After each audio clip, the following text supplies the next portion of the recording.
Gonzaga has been a program that has gotten into the national limelight over the last 21 years or so. You were there at the very beginning. You are very close to the program now because, as head strength and conditioning coach, you oversee everything. You work closest with the women's program, but you're there day to day on the men's side of the program, just seeing what's going on. If you were to take a walk back in time 25 years ago when you stepped on campus after being a player at Shorecrest High School in the Seattle area, could you have imagined what GU has become with facilities and what they are? Not even a chance. First off, I'm so lucky that we weren't this big when I was in high school, because there's no way I would have been able to make it here. But I vividly remember hanging out with my old teammate, Matt Santangelo, and it was our freshman year. And we thought we were dreaming big. And we're talking about, man, by the time we're seniors, not only are we going to make the NCAA tournament, but we're going to win a game. We thought we were dreaming big. And it's just such a great example of, dreams need to be even bigger than you think, because reality is sometimes crazier than what we can dream up. And so, when I see the Volcker Center, when I see us being number one in the nation and, not being mentioned as a mid-major anymore, I would have never dreamed that 20 years ago. Well, let's go back to the start of your career at Gonzaga. And Gonzaga is a program that's been built through a lot of hard work and dedication by previous coaches, the current coaches, staff, but also players like yourself, guys that were overlooked at the high school level, had a huge belief in themselves to play at the Division I level, where guys would want to walk on, earn their opportunities, and then become a huge part of the program, such as yourself. What was the thought process for you when deciding to start at Gonzaga as a walk-on, when I know you had many other opportunities? The opportunities I had were smaller schools. I had one other Division I offer, but it was kind of a last-minute thing, and I think they were just trying to fill a spot. And when I came to Gonzaga as an opportunity to walk on, I came here in high school, met the coaches, met the players, and we did a little open gym.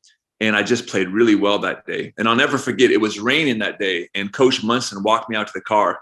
And he says, I want you to know I don't walk out just anyone in the rain. I really believe you come on and walk on for a year, have that work ethic that I know you have.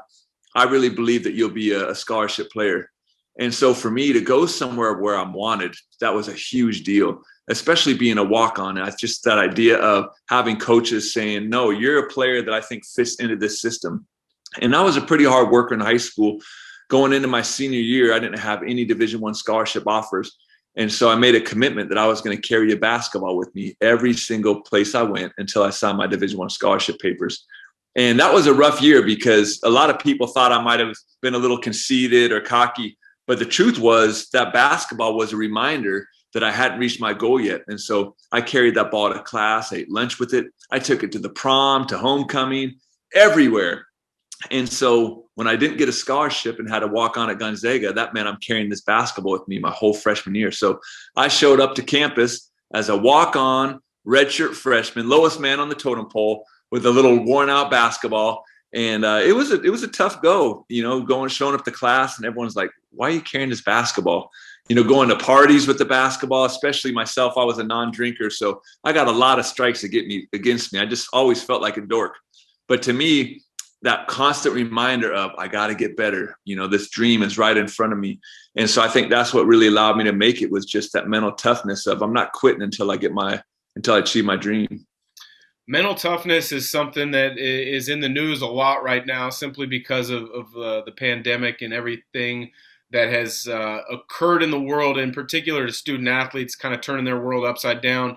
They can't hang out with their teammates off the court like they are used to. Their family and friends can't come to the games. How do you, as a strength coach that's around the different programs of Gonzaga on a day-to-day basis, how do you help them through these tough times right now? Well, I think for me, it's about priorities and then making a decision, because I'm not mentally tough on everything. I look at what some of our military does. My brother's a police officer, and he was recon Marine, and he would tell me about some of the cold water training they do. And there's no way I'd make that, not even a chance, because it's not important to me. It's not important enough to make a decision that I'm not going to quit. something like basketball was easy because once you decide this is a priority, and I can't make basketball and baseball and football and golf and all these other things, you know, you only can really focus on a few things. But once you decide basketball is your priority, then I think you can make a commitment, which is, you know, it's not going to be easy. Matter of fact, if it was easy, it wouldn't mean as much. And so what we want to be able to do is expect the hard times, invite the hard times, because you know that's what's going to sift out all the other people. And once you make it a priority and once you make that commitment, the idea is you just never quit. You keep going, you keep showing up. I mean, there were so many days where the coaches would just, it was almost like the military where they want to make you quit. They want to break you down. They want to make you feel so insecure and so unconfident and so stupid that you quit. Because if they can make you feel stupid and incompetent, well, an arena full of 12,000 fans screaming against you is definitely going to break you.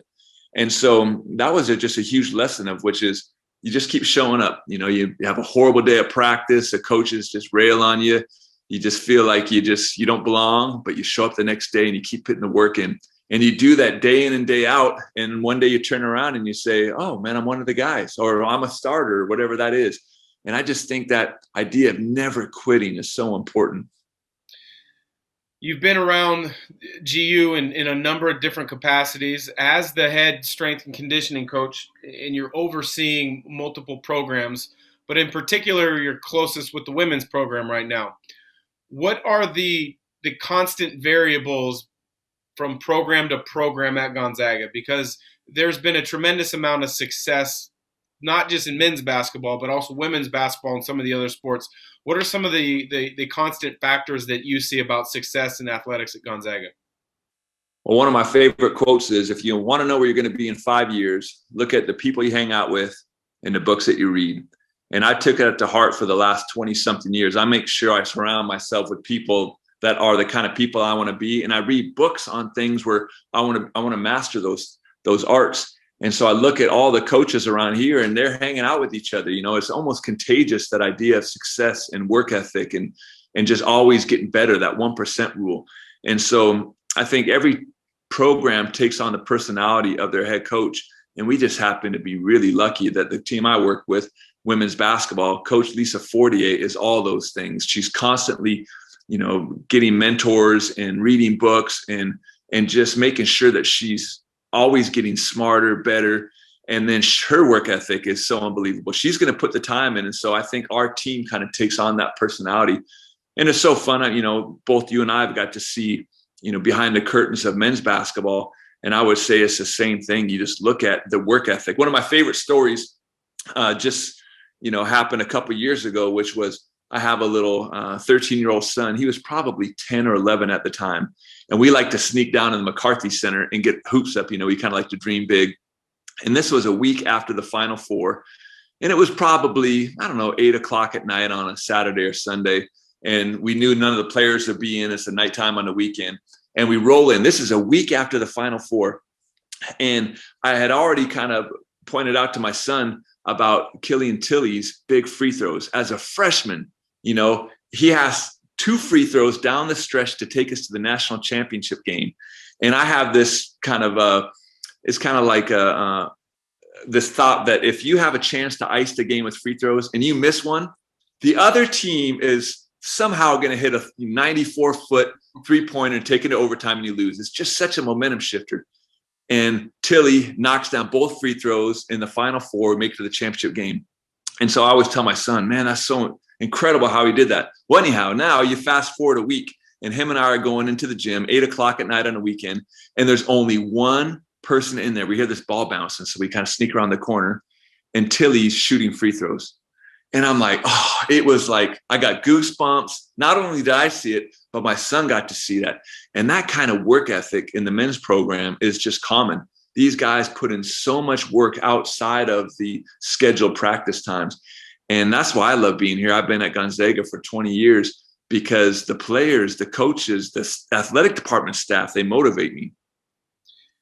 I love that story about Killian knocking down those free throws, and then a week later you're walking around the corner into the gym and your son sees essentially what a lot of people call the unseen hours. You have to put in the hours when nobody's looking to be able to perform when everybody's looking. So that's a great story and example of that.